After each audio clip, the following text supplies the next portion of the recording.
हे चंद्राच्या बायका आहे, चंद्राला 27 बायका दिल्या तरी त्यांनी गुरुपत्नी भोगली. तर त्या 27 बायका का दिल्या? चंद्र महाराज भगवान भोलेनाथच्या मस्तकावर आहे. ते कोजेवरी समुद्रावर अमृत वर्षाव करतात म्हणून चंद्राला सोम म्हणतात. सोम अमृत. ते अमृत पडल्यानंतर त्या वनस्पती शोषण करतात आणि ऑक्सिजन म्हणतो आपण त्याला, त्याद्वारे आपल्याला त्या वायू देतात, प्राणवायू देतात, संजीवन देतात.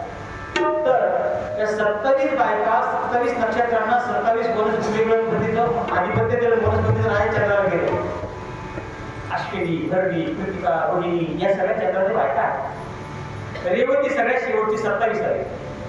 गण्यत्व योगावर जन्म झाला महाराज. गुरुजींनी आपल्या मुलाची शांती केली आहे आणि जेव्हापासून मुलगा घरात झाला तेव्हापासून घरामध्ये रोग सुरू झाले.